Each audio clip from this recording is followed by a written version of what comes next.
Thanks so much, Nancy, for joining me this afternoon to talk about a project that I'm hugely excited about, which is your first book, Poems for a World Yet to Be, that came out last week in print and ebook versions. So I'm very much looking forward to talking with you about the book. And I wondered, in the foreword, you talk about hearing stories that our mother read to us when we were young. And I wondered, what was one of the first things you remember ever having read to you?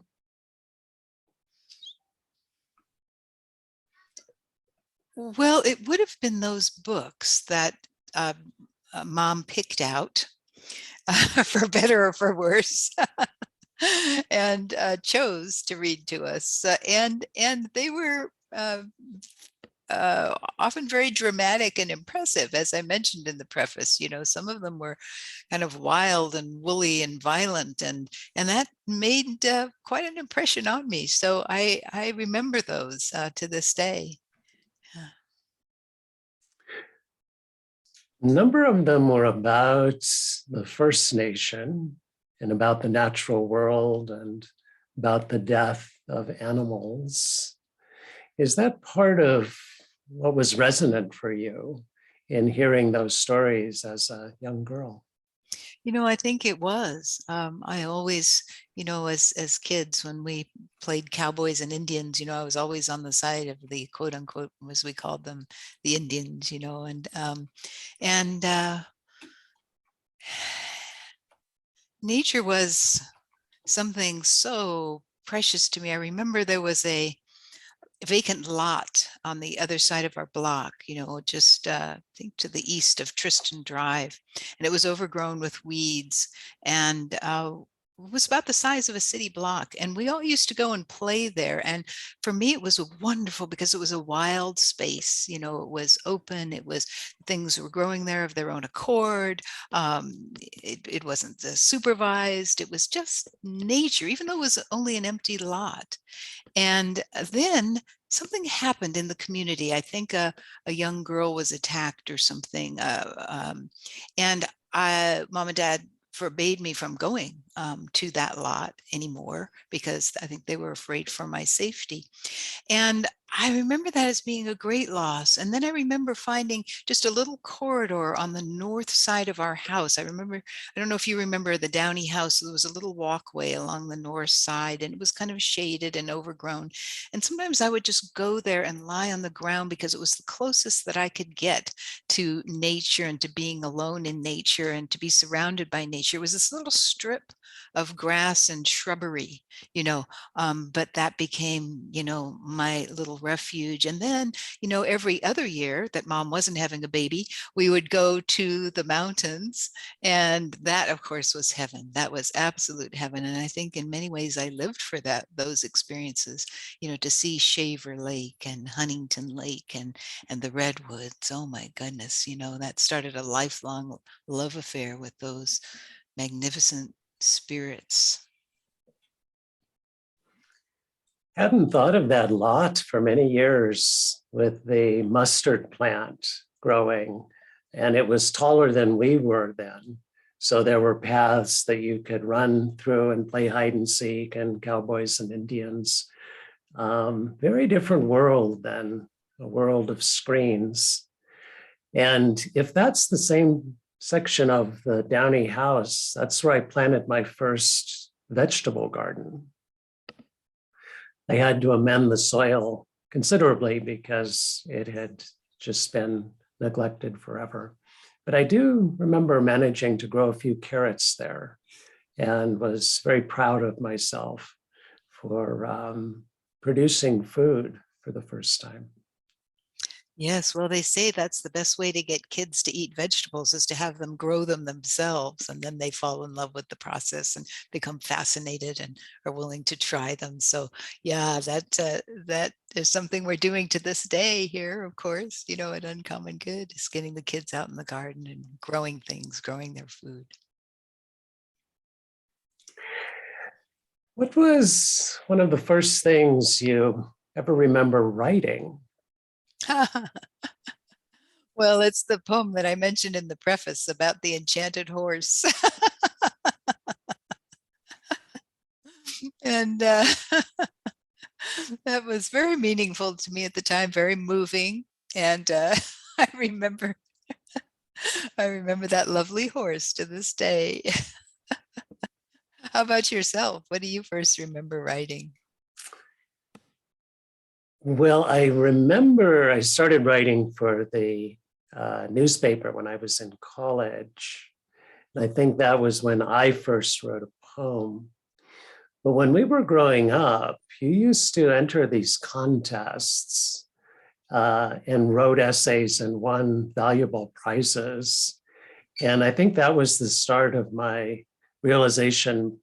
My older sister is someone I don't think I'll ever catch up with, because to make $100 in sixth grade for writing something just seemed like in a parallel universe to the one that I was living in. But I don't remember exactly what those essays were. Yeah. Well, it was hilarious because they were citizenship type of essays, like write about the importance of the flag or the importance of the Declaration of Independence, or these sorts of things. And so I started my career in trying to make money off of these. Started out where I would write very creatively and come up with a very creative, in my mind, take on the subject. Those fell completely flat, never won a dime. So then I finally realized, oh, what they want is a very formulaic, stereotyped, pseudo-patriotic essay. So I remember the first one where I won some money was about about the Bill of Rights, and I said, I remember laying it out somewhere along the lines of, well, the Bill of Rights is freedom of speech is very important in our community, and we see this by the number of newspapers that are sold on the stands. Freedom of religion is very important in our community because we see this in all of the churches that we have in the community. And then just a very formulaic, boom, boom, boom, boom. Well, that won first prize. And then, in a way, it was a precursor to grant writing. Tell the audience what they want to hear.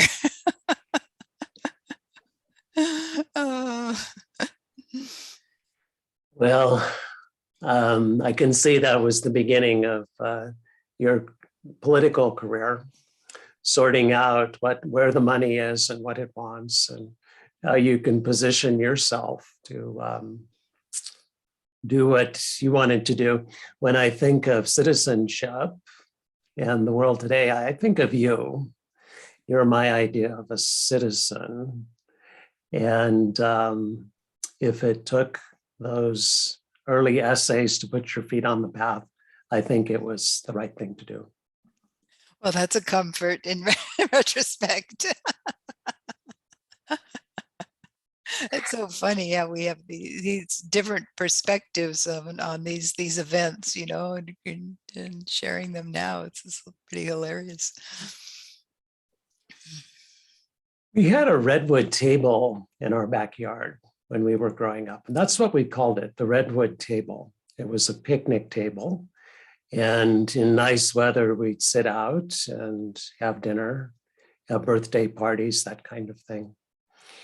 And at some point, as I was growing up, someone explained to me that redwood had these characteristics that made it a very hardy wood, and it didn't rot or warp or do other things that other wood might do.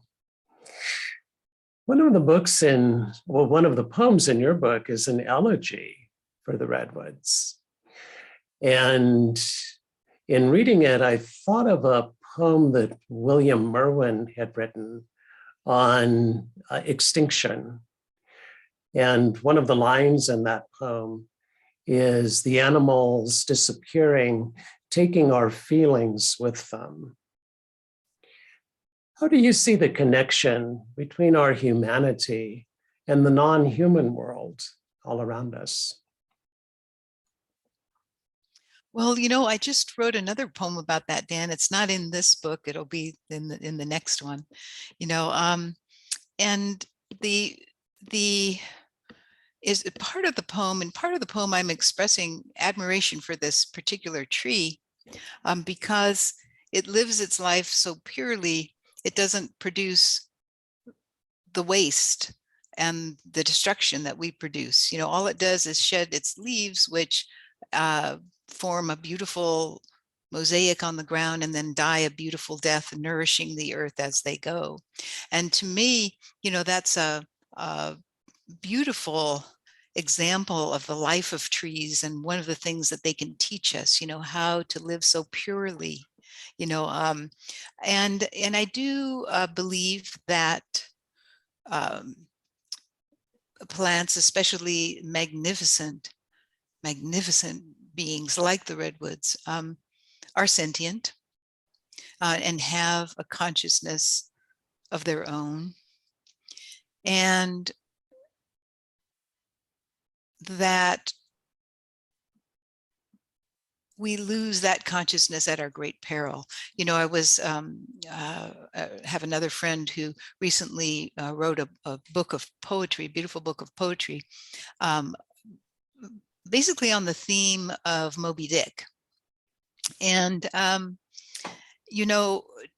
we're talking about that, and I said to her, I am fascinated by this subject because I think that our relationship with the whales, humanity's relationship with the whales, is a good measure of our evolution, our spiritual and moral and consciousness evolution, and that those indigenous societies that understood that the whales were great and beautiful and sentient, intelligent beings were way ahead of our whaling cultures, which tried to exterminate them. And I think perhaps to exterminate them because at some level, not only, for money, but at some level, such a great, beautiful, conscious, sentient being was a threat to our limited human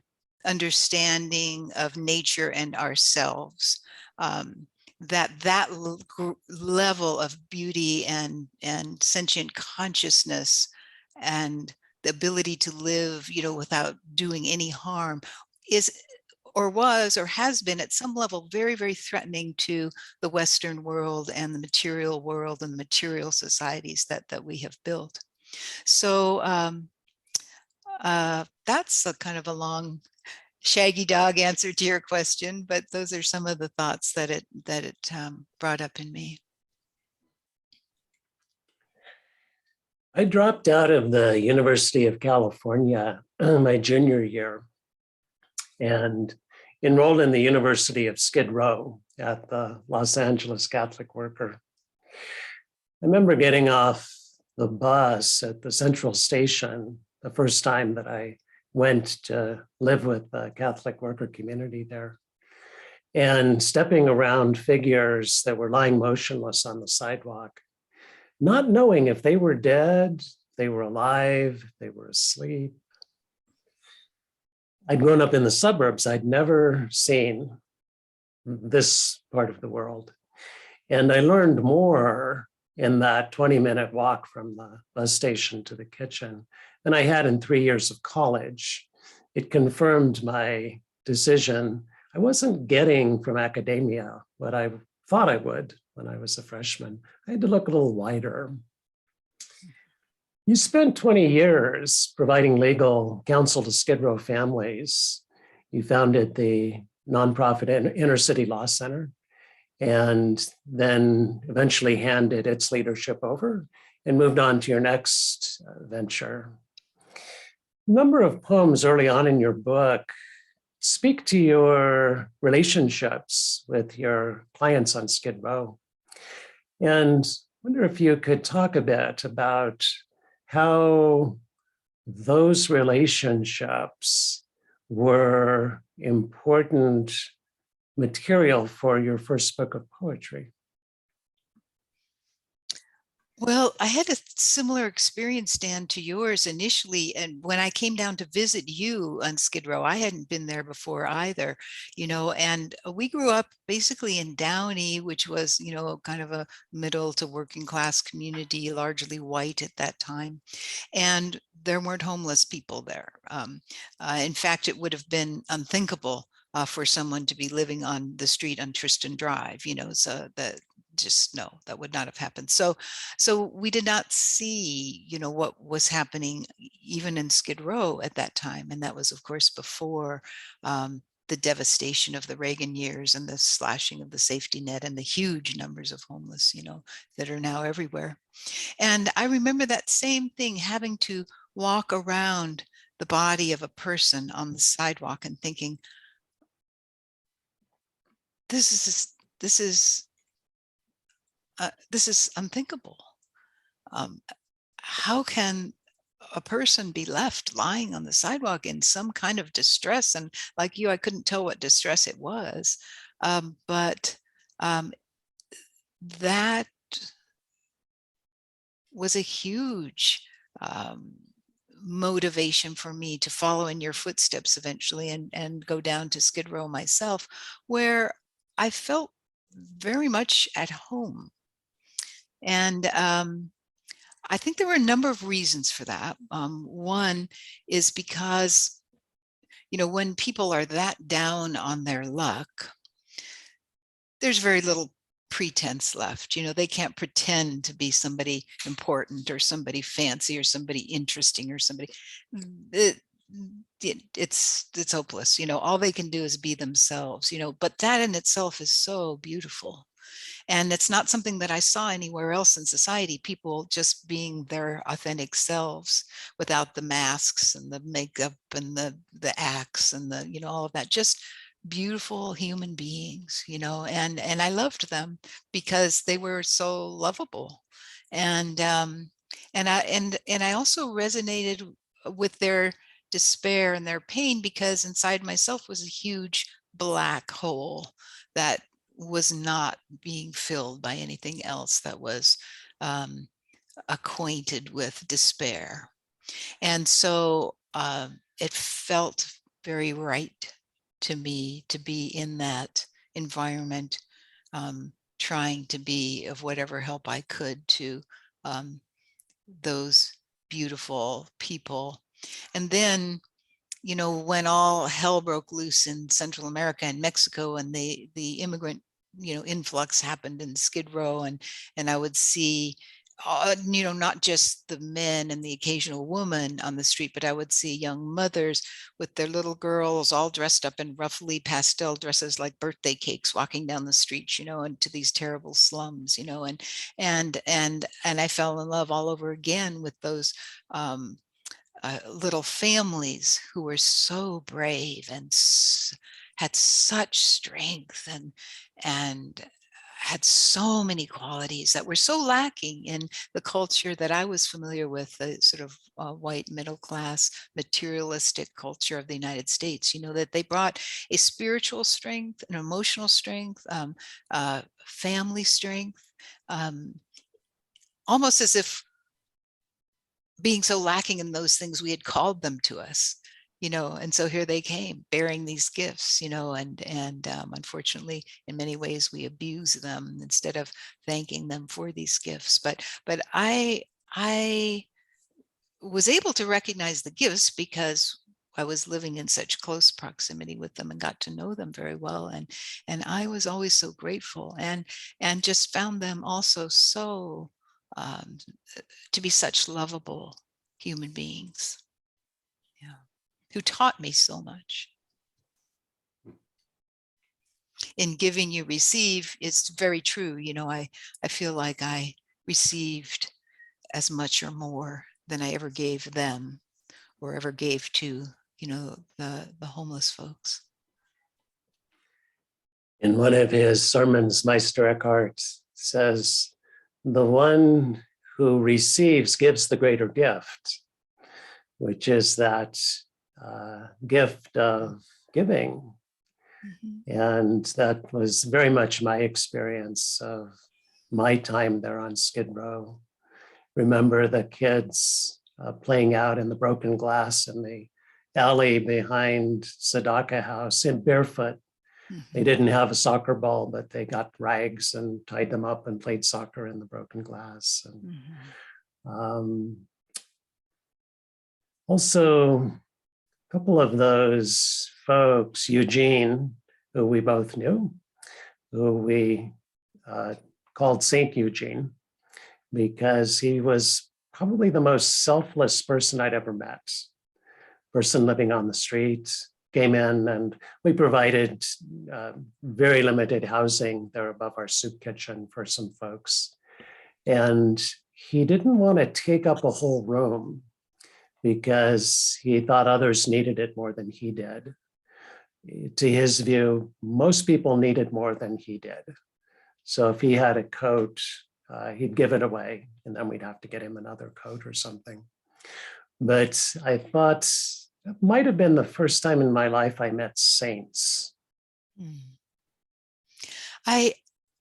Didn't he used to live in the bridge casing on the 4th Street Bridge?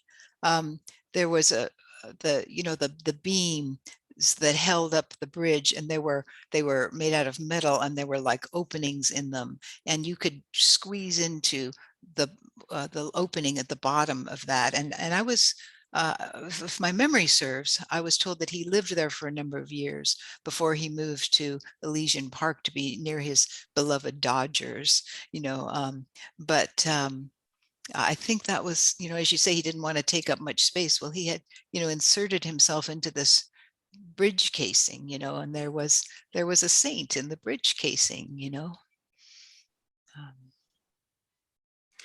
There were so many saints there on the row, and such horror.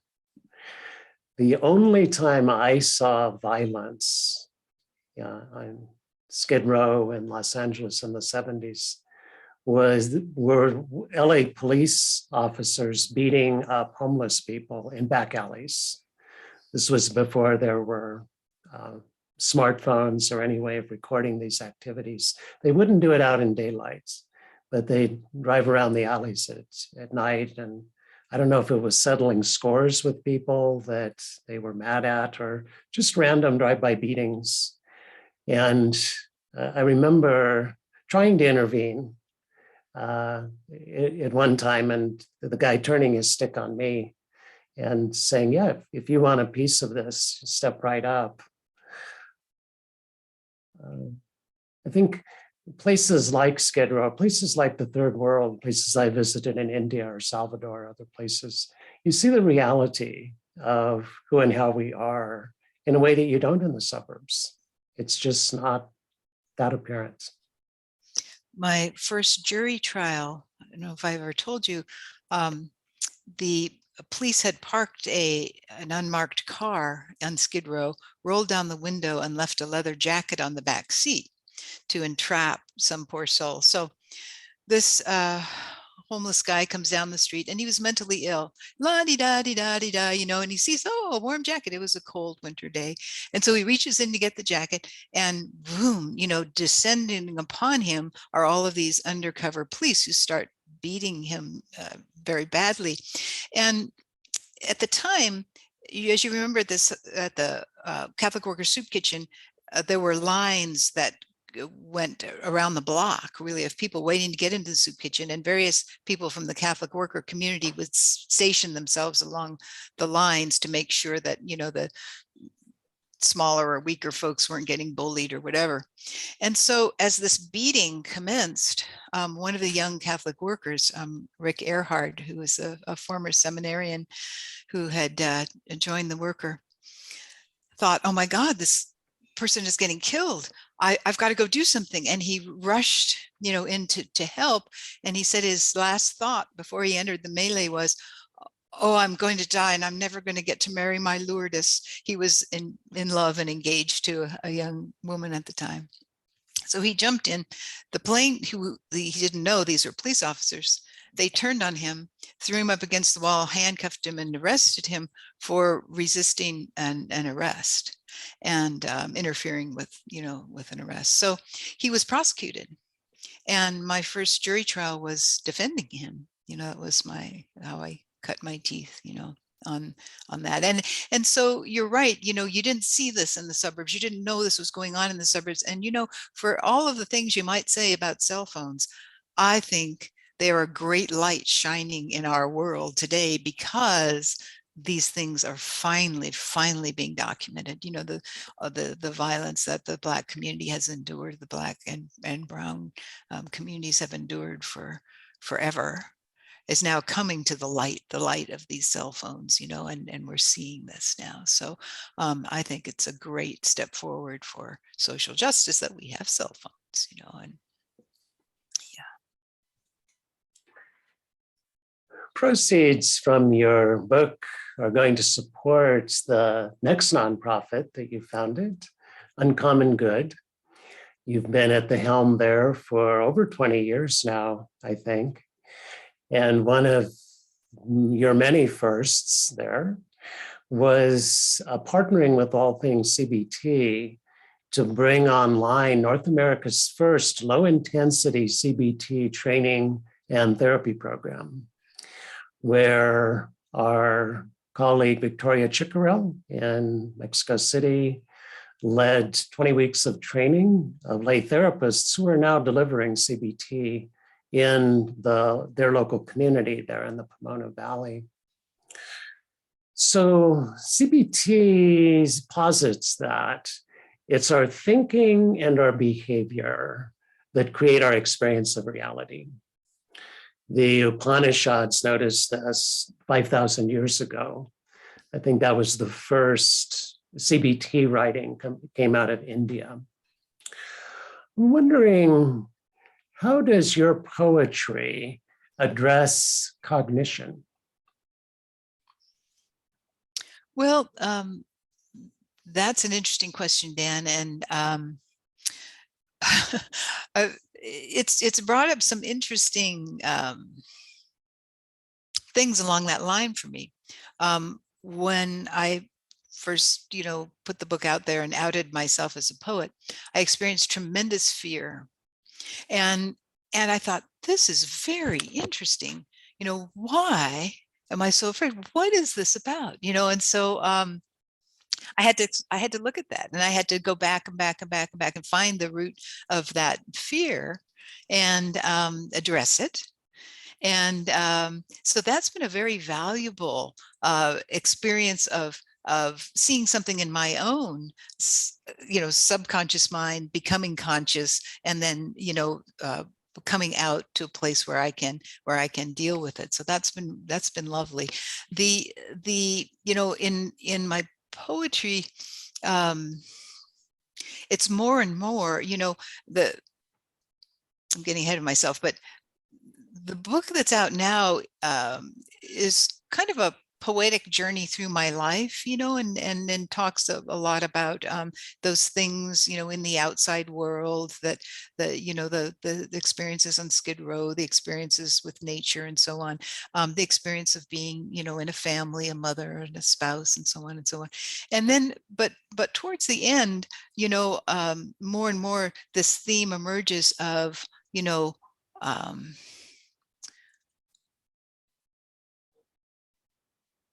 who is God?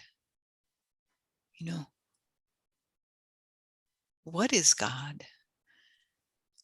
What is this reality, that is God? And so, what I'm really interested in now is understanding as best I can that reality. And that encompasses, cognition, our beings, our souls, our thoughts, but that I think all ends up, at the feet of God or in the hands of God. And so I'm very, very interested in that. And that discovery and that experience. Me too. That experience of uh, Eckhart again talked about Wirklichkeit, reality, being the same thing as Gottheit, divinity. Mhm. It's another one of his sermons. And there's been some wonderful poetry written in that direction. John of the Cross, Yes. love poetry. Mhm. I was reading some Ludwig Wittgenstein last night, and he wrote that he thought the proper venue for philosophy was poetry. That he said at the most, writing philosophy, I can only say about 10% of what I'm trying to say. But if I could be a poet, I could probably say more. So it sounds to me as though you're on the same bus there, a sense that through poetry we can approach this mystery, perhaps the great mystery of reality and divinity, and say something about that that would be encouraging to others who have their feet on that path. Exactly, Dan. Exactly. You've described it beautifully, and I love that you bring up John of the John of the Cross. I think is the perhaps the person you mentioned, and oh yes, what a what his poem, The Dark Night, may be my favorite of all poems ever. And then another great favorite of mine is Rumi, who in his own way, in his own voice, explores these questions and this reality.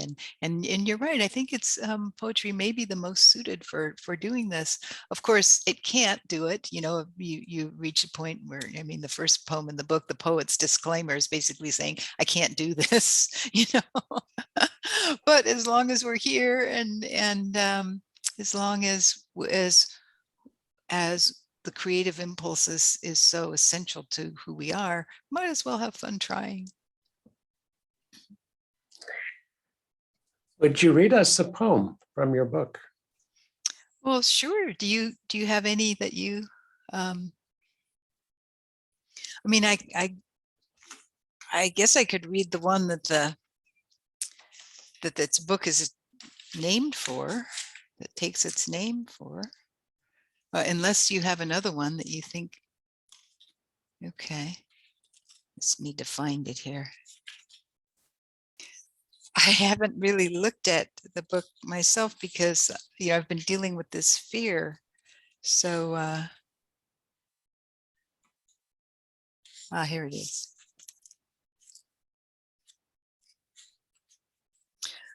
Okay.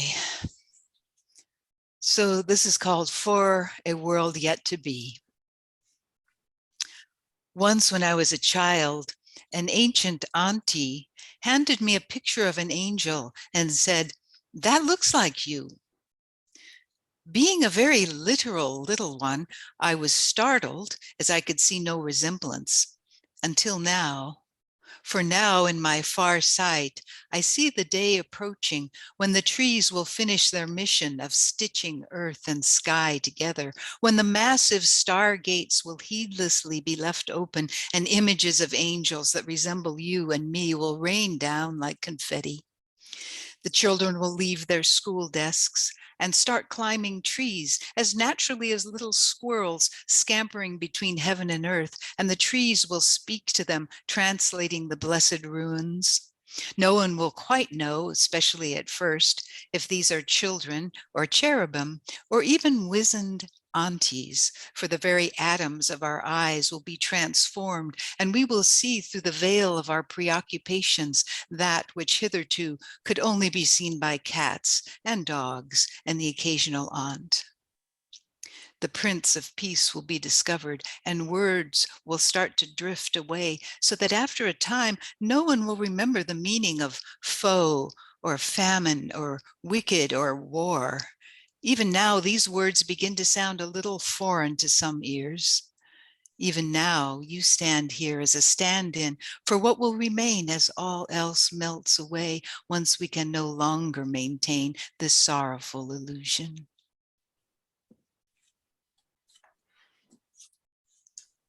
I am very much looking forward to this day. We'll get there. I think that when someone makes the kind of choices that you have made throughout your life, it's certain that we will get there.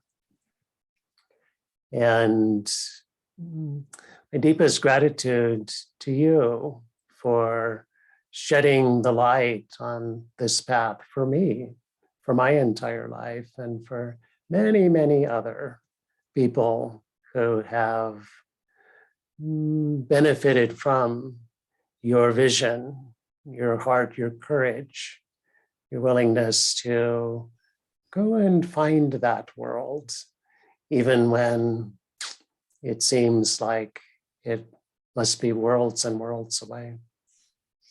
Well, Dan, that's so kind of you to say. And, our relationship has been very generative. You also have been a tremendous inspiration to me. This book, I don't think would have come out without your encouragement. I don't think I would have, had the confidence, to take that step without your encouragement and your example of being, such a beautiful author in so many different genres. And I'm really looking forward to your upcoming book of poetry as well, and also most recently for your gift of the LICBT program to our community here.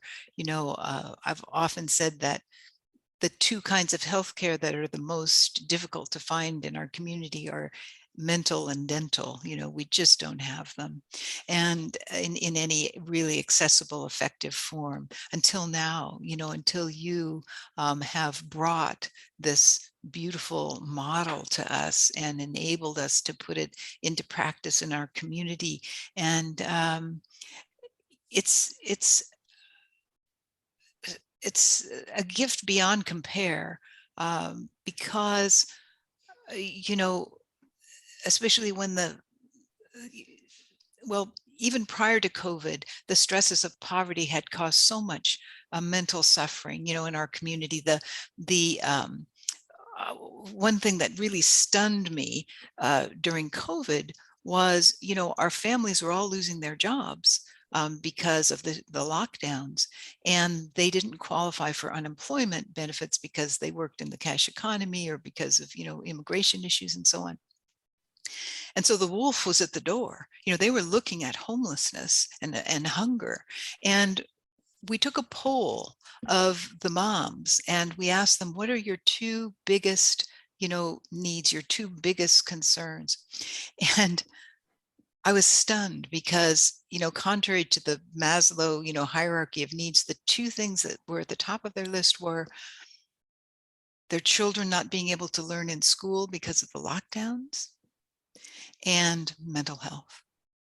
The mental suffering, exceeded that of, the physical suffering and terror that they were experiencing. And it reminded me of something that Mother Teresa once said, which was that the worst suffering she saw, even in the streets and the slums of Calcutta, wasn't the homelessness, the leprosy, the starvation. It was the loneliness, it was the mental suffering, so